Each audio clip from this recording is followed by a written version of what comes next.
ಇದೇನಿದು? ಸಿಂಹ ಮಲ್ಗೋದಾಗದಲ್ಲಿ ಜಿಂಕೆ ಮಲ್ಕೊಂಡಿದೆ.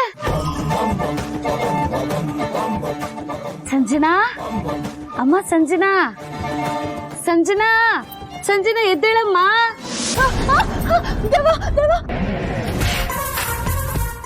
ಏನಮ್ಮ ಸಂಜನಾ, ನೀನು ನನ್ನ ನೋಡ್ದಾಗೆಲ್ಲ ದೆವ್ವ ದೆವ್ವ ಅಂತ್ಯ.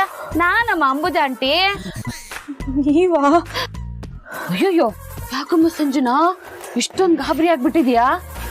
ಅದ್ ಸರಿ, ನೀನ್ ಮದ್ವೆ ಆದಾಗಿಂದ ಕೋಣೆಲ್ ತಾನೇ ಮಲ್ಕೊಳ್ಳೋದು, ಇಲ್ಲೇಕ್ ಮಲ್ಕೊಂಡಿದ್ಯಾ? ಓ, ಗಂಡನ್ ಜೊತೆ ಮಲ್ಕೊಂಡಿದ್ಯಾ? ಗಂಡನ್ ಜೊತೆ ಮಲ್ಕೊಳ್ಬೇಕು ಅಂದಿದ್ರೆ ಅವನನ್ನೇ ಕೋಣೆ ಕರ್ಸ್ಕೋಬೋದಿತ್ತು ತಾನೇ. ಏನ್ ಹೇಳ್ತಿದ್ದೀರಾ? ಇಲ್ಲ ಕಣಮ್ಮ, ನೀವಿಬ್ರು ಗಂಡ ಹೆಂಡತಿ ಇಲ್ ಮಲ್ಕೊಂಡ್ರೆ ಸರಿ ಬರಲ್ಲ. ಏನು ನರಸಿಂಹನ್ ಮೇಲೆ ಇಷ್ಟ ದಿನ ಇತ್ತಲ್ಲ ಕೋಪ, ಅದೆಲ್ಲ ತಣ್ಣಗಾಯ್ತಾ? ಕಂಡ್ರೆ ಉರ್ದು ಬೀಳ್ತಾ ಇದ್ದೆ. ಈಗ ನಿಮ್ಮಿಬ್ರ ಮಧ್ಯೆ ಶುರುವಾಯ್ತಾ ರೊಮ್ಯಾನ್ಸು? ಬಾಯಿಗೆ ಬಂದಂಗ್ ಮಾತಾಡ್ಬೇಡಿ. ನಾನ್ ಯಾಕೆ ಅವನ ಜೊತೆ ಮಲಗ್ಲಿ? ಹಾ, ಗೊತ್ತಾಯ್ತು ಬಿಡು. ನರಸಿಂಹ ನಿನ್ನ ಮದ್ವೆ ಆಗಿ ಎತ್ತಾಕೊಂಡ್ ಬಂದಲ್ಲ, ಅದೇ ತರ ಕೋಣೆಯಿಂದ ನಿನ್ನ ಎತ್ತಾಕೊಂಡ್ ನೀವೇ ಏನೇನೋ ಇಮ್ಯಾಜಿನ್ ಮಾಡ್ಕೊಂಡ್ ಮಾತಾಡ್ಬೇಡಿ. ನಮ್ಮಿಬ್ರ ಮಧ್ಯೆ ಆತರ ಏನೂ ಇಲ್ಲ. ನನಗ್ ಅವ್ನ್ ಕಂಡ್ರೆ ಈಗ್ಲೂ ಆಗಲ್ಲ, ಇನ್ ಮುಂದೆನೋ ಅದ್ ಕಂಟಿನ್ಯೂ ಆಗುತ್ತೆ. ನರಸಿಂಹನ್ ಕಂಡ್ರೆ ಇಷ್ಟೊಂದು ದ್ವೇಷ ಮಾಡೋಳು ಇಲ್ಲಿ ಯಾಕಮ್ಮ ಬಂದ್ ಮಲ್ಕೊಂಡೆ? ಗೊತ್ತಾಯ್ತು ಬಿಡು. ಏನು? ನೀನ್ ರಾತ್ರಿ ಗಾಢ ನಿದ್ದೆಲಿದ್ದಾಗ ನರಸಿಂಹ ನಿನ್ನ ಎತ್ಕೊಂಡ್ ಬಂದು ಇಲ್ಲಿ ಮಲ್ಗಿಸ್ಕೊಂಡ ಅನ್ಸುತ್ತೆ. ಓ ಗಾಡ್, ಎಷ್ಟೆಲ್ಲ ಹೇಳಿ ನೀವ್ ಅನ್ಕೊಂಡಿರೋ ತರ ಇಲ್ಲ ಅಂತ. ಸರಿ, ಹಾಗಾದ್ರೆ ನೀನ್ ಇಲ್ಲಿಗೆ ಬಂದು ಹೆಂಗ್ ಮಲ್ಕೊಂಡೆ ಅದನ್ನ ಹೇಳಮ್ಮ ನನ್ಗೆ. ನಾನೇ ಬಂದೆ. ಅದನ್ನೇ ತಾನೇಮ್ಮ ನಾನು ಹೇಳಿದ್ದು. ನಾನು ರಾತ್ರಿ ರೂಮಲ್ಲಿ ಮಲ್ಗಿದ್ದಾಗ ನನಗೆ ದೆವ್ವ ಕಾಣಿಸ್ತು. ದೆವ್ವನ?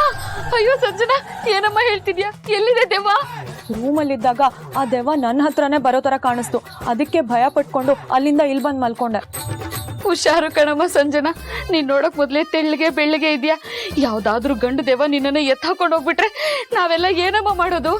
ಅದ್ ಸರಿ, ನೀನ್ ಇಲ್ಲಿ ಮಲ್ಕೊಂಡಾಗ ನರಸಿಂಹ ಇರ್ಲಿಲ್ವಾ? ಇದ್ದ. ಅವನ್ ಎಲ್ಲಿಗೆ ಹೋಗ್ತಾನೆ? ಮತ್ ಅವನೇನು ಹೇಳಿಲ್ವಾ? ಇಲ್ಲಿ ಮಲ್ಕೋಬೇಡ ಅಂತ ಹೇಳ್ದ. ಆದ್ರೂ ನಾನು ಅವನನ್ನ ತಪ್ಕೊಂಡ್ ಮಲ್ಕೊಂಡ. ತಪ್ಕೊಂಡ್ ಮಲ್ಕೊಂಡಿದ್ಯಾ? ಭಯ ಇತ್ತು, ಅದಕ್ಕೆ ತಪ್ಕೊಂಡ್ ಮಲ್ಕೊಂಡೆ. ಆಯ್ತಾಯ್ತಾಯ್ತು. ಇವಾಗ ನರಸಿಂಹ ಎಲ್ಲಿ ಹೋದ? ಮನೇಲೆಲ್ಲೂ ಕಾಣಿಸ್ತಾ ಇಲ್ಲ. ದೀಪ ಮನೆಗೆ. ದೀಪನ್ ಮನೆಗ? ಸರಿ. ನಮ್ಮನೆ ಕಾಂಪೌಂಡ್ ನಲ್ಲಿ ಟೈಲರಿಂಗ್ ಬಿಸ್ನೆಸ್ ಸ್ಟಾರ್ಟ್ ಮಾಡ್ತಾಳಂತ.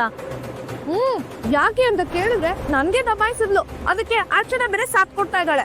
ಮಾಮ್, ನೀನ್ ಯಾಕೆ ಸುಮ್ನೆ ಇದ್ದೆ? ನೀನ್ ಒಂದ್ ಮಾತು ಹೇಳ್ಬೋದಾಗಿತ್ತಲ್ವಾ? ಅಯ್ಯೋ, ಅಷ್ಟೊಂದು ಜನ ಇದ್ರು ಕೊನೆ ನಾನು ಒಬ್ಳೆ. ನನ್ನ ಕರೆದ್ರೆ ನಾನು ಬರ್ತಿರ್ಲಿಲ್ವಾ? ಯಾರು ನೀನು? ಯಾವಾಗ ನೋಡಿದ್ರೆ ಮೊಬೈಲ್ ಇಟ್ಕೊಂಡು ರೂಮಲ್ಲಿ ಕೂತಿರ್ತೀಯ. ನೀನ್ ಕರೆದ್ರೆ ನೀನ್ ಬಂದ್ಬಿಡ್ತೀಯಾ? ಮಾಡಿ ಅಮ್ಮ ಮಗಳ ಡಿಸ್ಕಷನ್ ಆಯ್ತಾ?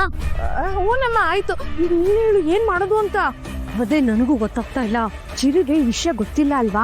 ಅವನನ್ನೇ ಕರಿತೀನಿ, ಸರಿಯಾಗಿ ಹಾಕೊಡು. ಅವನೇ ಹೋಗಿ ಅಂಗಡಿನ ಎತ್ತಂಗಡಿ ಮಾಡಿಸ್ತಾನೆ. ಆಯ್ತು, ಹೋಗಿ ಚಿರುನ್ ಕರೀ. ಹೇ ಕವನ, ಹೋಗಿ ಕರಿ. ಬ್ರೋ ಪಟ್ಟಂಗ, ಬಾ ಬ್ರೋ. ಬಾರು ಚಿರು. ಚಿರು, ನಿನ್ ಬಗ್ಗೆನೇ ಮಾತಾಡ್ತಾ ಇದ್ವಿ. ನೀನು 100 ವರ್ಷ ಆಯಸ್ಸು. ಏನಾಯ್ತು? ಆಗ್ತಾ ಇರೋದು ಇಲ್ಲಲ್ಲ ಚಿರು, ಅಲ್ಲಿ.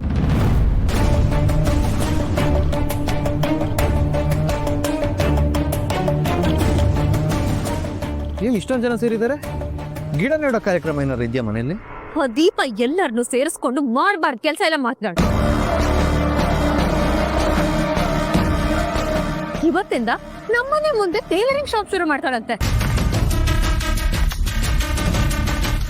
ಏನ್ ಹೇಳ್ತಿದ್ರ ಅದಕ್ಕೆ? ಇವ್ರಿಗಿನ್ ತಲೆಗೆಲ್ಲ ಕೆಟ್ಟಿದ್ಯಾ? 3 ದಿನ ಸರಿ ಇದ್ರೆ 6 ದಿನ ಸರಿ ಇರಲ್ಲ. ಇರೋ ಏನಾದ್ರೂ ಒಂದು ಎಡವಟ್ ಮಾಡ್ತಾನೆ ಇರ್ತಾರೆ. ಅದಕ್ಕೆ ಡೋಂಟ್ ವರಿ, ನಾನು ಹೋಗಿ ಸ್ಟಾಪ್ ಮಾಡಿಸ್ತೀನಿ. ಬರೀ ನಿಲ್ಸೋದು ಅಷ್ಟೇ ಅಲ್ಲ ಚಿರು, ಅಲ್ಲಿ ಏನೇನಿದೆಯೋ ಅದನ್ನೆಲ್ಲ ಇಮಿಡಿಯೇಟ್ ಆಗಿ ಕಾಂಪೌಂಡ್ ಇಂದ ಹೊರಗೆ ಹಾಕಬೇಕು. ಸರಿ, ಥ್ಯಾಂಕ್ ಯು.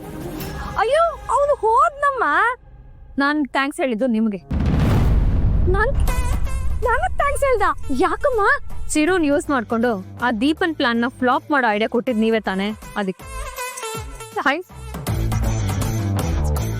ಈಗ ಹೋಗಿ ಸಲಹೆಗಳು ಗ್ರಹಚಾರ ಬಿಡಿಸ್ತಾನೆ.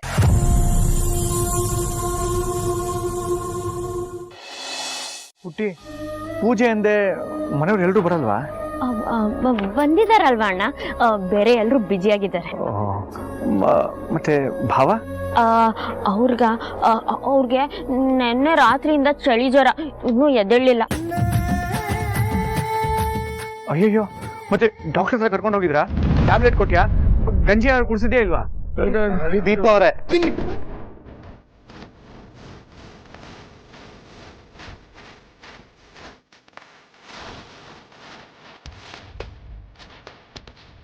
ಭಾವ ಇದು ನೀವಿಲ್ಲಿ?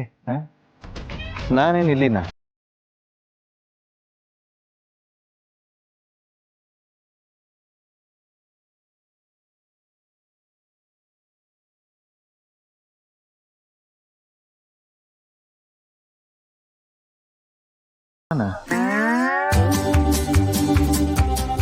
ನನಗೇನಾಗಿದೆ ರೀ? ಅಯ್ಯೋ ನಿಮ್ಗೆ ಗೊತ್ತಿಲ್ಲ ಹಸ್ಬೆಂಡು, ರಾತ್ರಿ ಎಲ್ಲ ನಿಮ್ ಮೈ ಎಷ್ಟು ಬಿಸಿ ಇತ್ತು ಗೊತ್ತಾ? ನನ್ನ ಮೈ ಬಿಸಿ ಇತ್ತ? ಓ ಬೆವರ್ತಿದ್ರಿ, ಜ್ವರನೂ ಬಂದಿತ್ತು, ನನ್ಗೆ ಎಷ್ಟು ಗಾಬರಿ ಆಗಿತ್ತು ಗೊತ್ತಾ?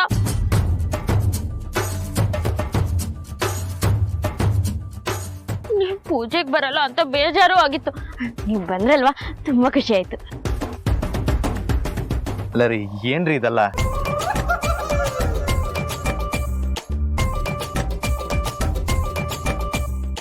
ಅಲ್ಲಿ ನೋಡು ಸೌಂದರ್ಯ, ಚಿರು ಎಲ್ರು ಮುಂದೆ ಒಳಗ್ ಬಾಯ್ ಬಂದಂಗ್ ಬೈತಿದ್ದಾನೆ. ಎಸ್